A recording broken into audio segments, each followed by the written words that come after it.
목상에 오신 여러분들을 환영하고 축복합니다.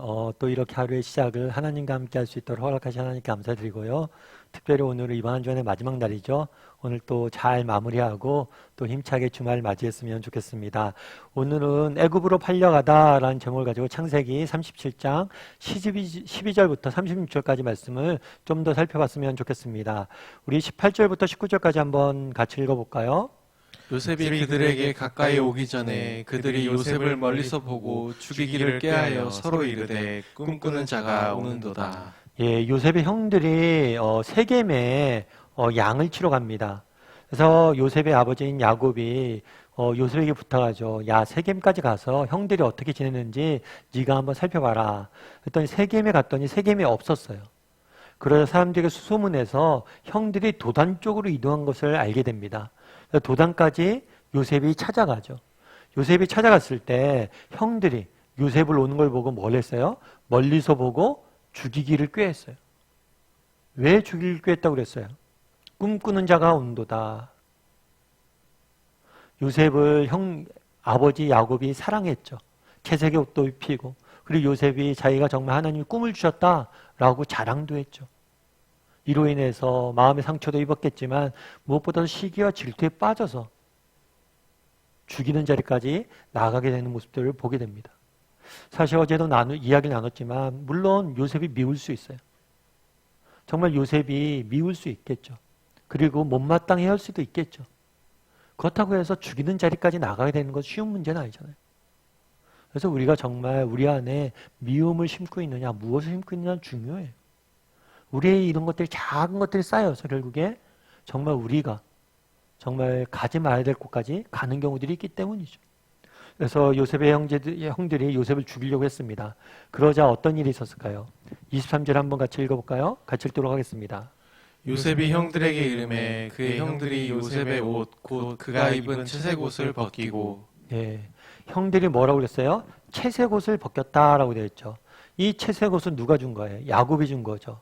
야곱이 줬는데 이 채색 옷은 그냥 색깔이 있는 옷, 좋은 옷이라는 의미가 아니죠. 이 채색 옷은 상속자에게 주는 옷이에요. 따라서 야곱이 요셉을 상속자로 삼으려고 했던 것에 못마땅했겠죠. 그래서 그 옷을 벗겼다라고 되어 있습니다. 그런데 이 옷은 창세기에서 요셉의 이야기에서 굉장히 중요한 스토리가 돼요. 뭐냐면 그날에 요셉의 옷을 형들이 벗겼잖아요.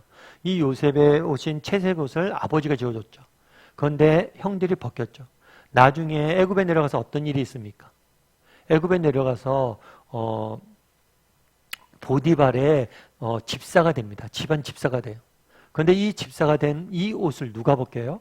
보디발의 아내가 벗기죠. 유혹을 하면서. 그래서 결국에 무슨 옷을 입게 됩니까? 죄수의 옷을 입게 되죠.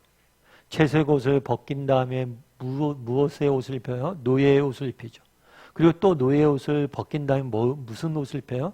죄수의 옷을 입히죠. 세상은 끊임없이 우리의 옷을 벗겨요. 이 옷은 뭐냐면 신분의 상징이에요. 존재의 상징이에요.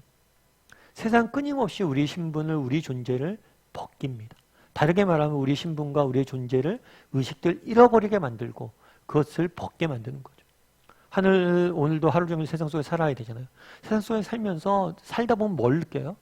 우리가 점점 잊어버려요. 뭘 잊어버려요? 우리가 어떤 존재인지. 우리는 어떤 존재예요? 하나님의 자녀이고, 정말 하나님의 백성이고, 하나님의 사랑받는 자녀라는 이 사실을 잊게 만들어요.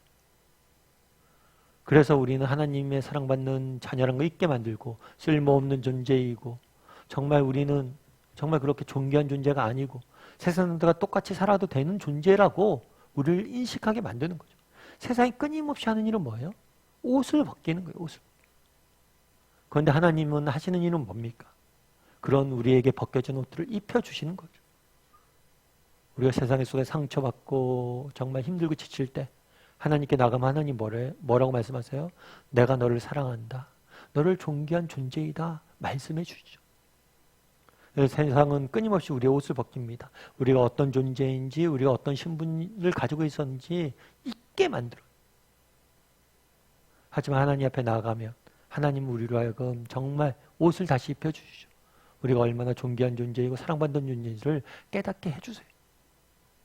이렇게 옷을 벗긴 다음에 뭘 하려고 했어요? 죽이려고 그랬어요.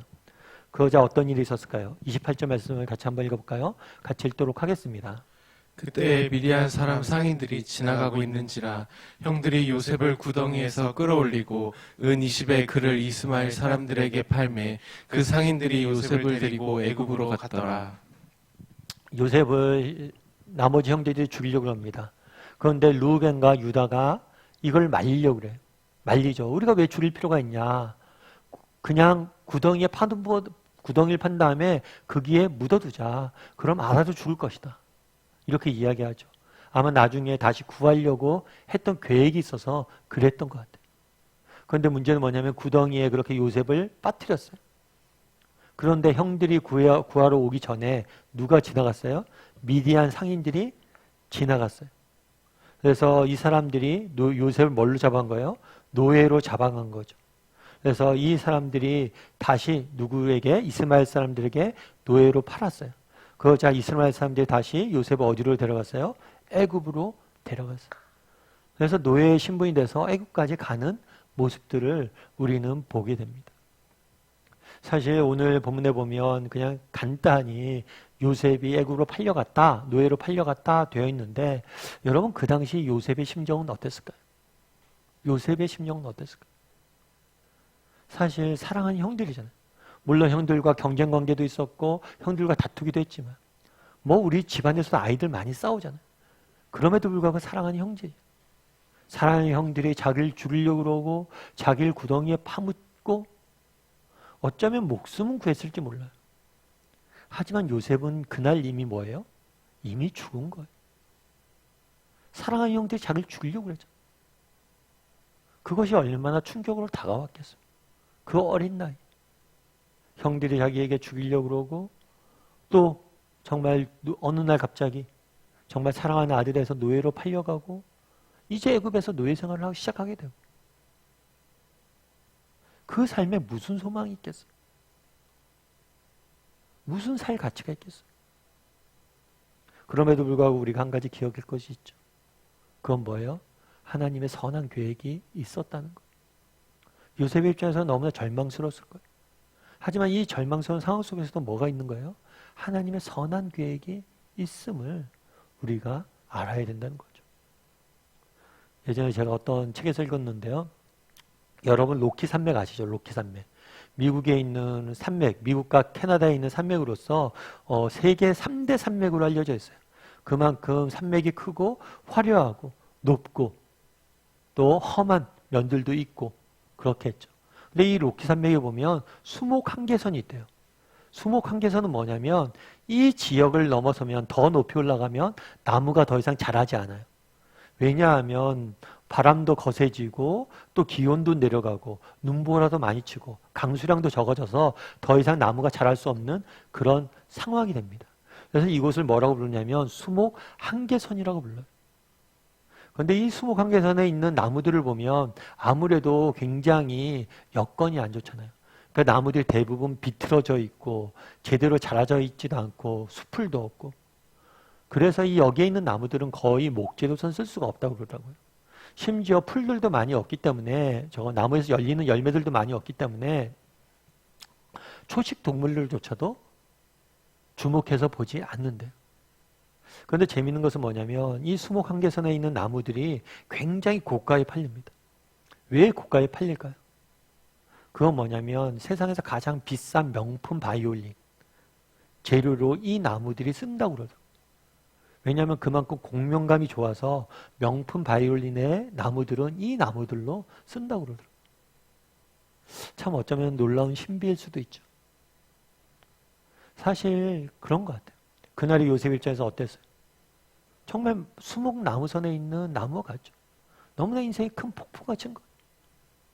인생이 완전히 엉망진창이 된 거죠. 그럼에도 불구하고 하나님께서 뭐라고 하신 거예요? 그 시간들 통해서 요셉의 인생들을 다듬고 사용하길 원하셨다는 거예요. 우리도 요셉처럼 우리는 아니잖아요. 우리도 힘들고 어려운 상황들이 있잖아요. 근데 요셉과 같은 상황까지는 안 갔잖아요. 근데 요셉과 같은 상황 요셉마저도 하나님께 쓰셨는데 우리도 쓰실 거예요. 그래서 정말 우리도 이 땅을 살다 보면 정말 절망스러운 상황들이 있을 수 있습니다. 답답한 상황들이 있을 수 있습니다. 그럼에도 불구하고 이 절망 가운데서도 요셉을 다듬으셨던 하나님께서 요셉의 삶 가운데 일하셨던 하나님께서 오늘 우리의 삶 가운데서 일하실 것이다. 하나님께서는 내게도 정말 일하실 것이다. 그런 믿음을 가지고 좀 살아갔으면 좋겠어요. 그랬을 때 하나님께서 우리 인생을 다르게 빚어가실 줄 믿습니다. 그런 믿음을 가지고 오늘 하루 또 믿음의 발걸음들 잘 내딛었으면 좋겠습니다.